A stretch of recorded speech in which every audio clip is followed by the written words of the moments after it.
out to? To our biggest fans. I am not sitting with no Saja boy. What's up? What's up? Guys, I have a confession. I have a dark secret that I've been keeping from you guys.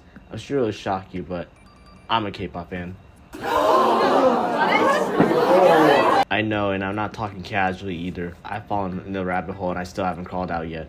That's besides the point though. The question that I want to be answered today is how, and I mean how, did this movie not get a theatrical release? How does movies like the Lilo and Stitch remake and Snow White get to be in theaters but not this? Sony Animation has been my goat recently when it comes to animated movies, just silently leaving this art piece on Netflix and leaving. Like, we were all out here waiting for Spider-Verse Part 3, the main dish, and Sony comes around and says, sorry for the wait. Here's something we cooked up to keep you waiting. I tried it and it's absolutely amazing. Now, if you don't know what Kpop Demon Hunters is, I know, strange name for a movie. Sounds laughably bad from the title. But think of it like this. Imagine Demon Slayer, right? And then throw it in your favorite K-pop girl group.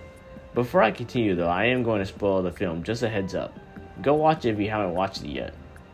Okay, if you aren't going now, I'm going to assume you watched it or you don't care. Okay, let's go. The K-pop singers in the movie are called Hunters, and since the beginning of time they have used their voices to ward off demons and protect the seal known as the Hana-moon. They have been doing this for centuries, but they haven't been able to fully develop the seal so that they can keep the demons from entering the real world forever. Fast forward to today and you have our three protagonists to help finish the job and save the world from demons forever. You got Rumi, Mira, and Zoe, who allegedly is from Burbank, California. Now why is that important, you may ask? Nah, I'm just messing with you. I just thought it was kind of funny that they mentioned that. Like, it's so oddly specific. But anyway, they have an idol group called Huntress, and they use the idol group to help keep the Hana-moon intact. Before I continue, I'm finna try to connect the characters to their real life K-pop counterparts. These are guesses, so I don't take them seriously. And also, I don't have anywhere else to spill my K-pop knowledge, so I guess I'm gonna have to keep you hostage and tell you my useless K-pop knowledge here. Hey, wait, don't go. So anyway, Zoe is the rapper and the lyricist of the group. So I recently learned that their group Huntress was inspired by three popular K-pop girl groups, which are Twice, Blackpink, and ITZY. Now cutting it down to those three groups, I'm gonna guess that she is based off of Momo from Twice. I'm going to disregard the American part because none of those groups have American members from my knowledge. Then we got Mira, who is the main dancer and the choreographer of the group. I'm going to say she mostly resembles Yeji from ITZY. Yeji isn't the main dancer of her group, but I think looks-wise they resemble each other the most. And finally we got Rumi, who the story really revolves around. Rumi is the leader of the group and from what I could tell, seems like the lead vocalist of the group also. So I think Rumi was probably based off of Ginu from Blackpink. The purple hair didn't help much, but I felt out of all the lead vocalists in all three groups, she seemed the most similar to Ginu to me. So anyway, the gang are heading off to perform at one of their concerts and they start stuffing their faces before the show. 10%. Mira, that's not even a real number. What the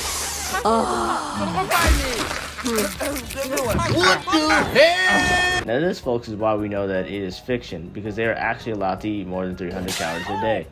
But damn, I cannot blame them. I see that kimbap on the table and the 3 ramyuns on the side, like, I love me some ramyun. I devour those things whenever I see them.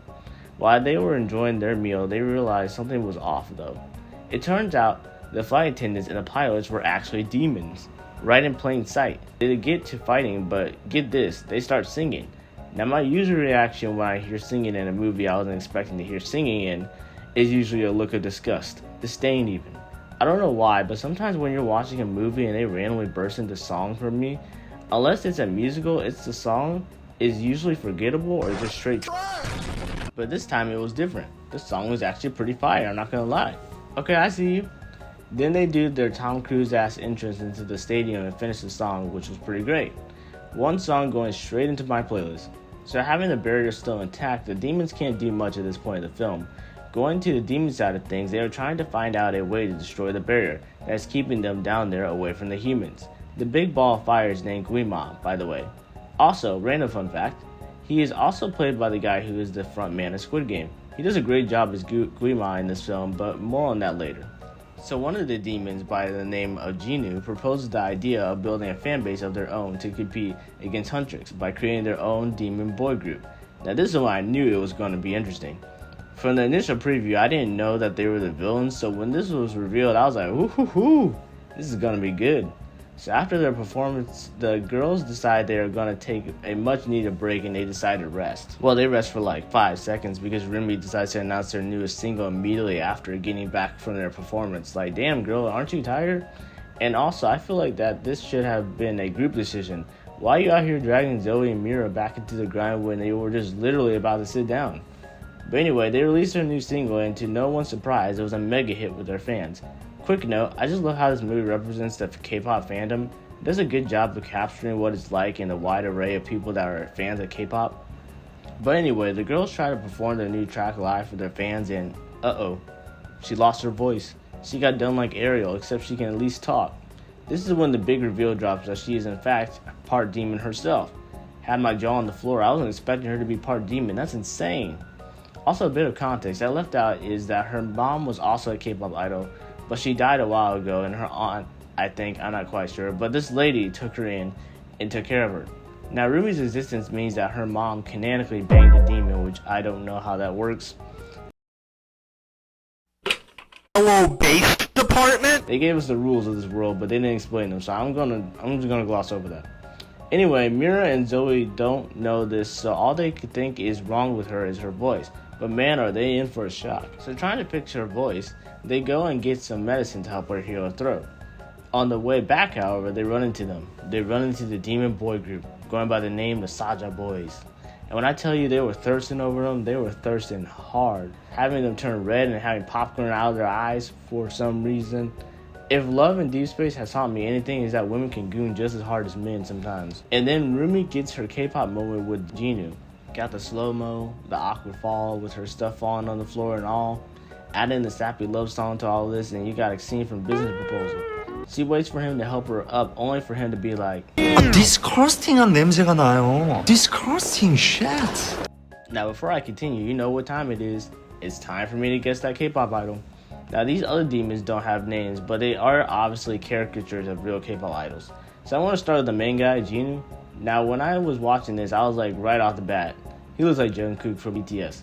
I don't even got a good reason for it, but to me he just gave off Jungkook energy, you know? The guy with the green hair and yellow beanie reminded me of Suga from BTS. The dude with the red hair and the beanie looked like Vernon or maybe Mingyu for 17 to me. The guy with the long red hair reminded me of Felix from Stray Kids.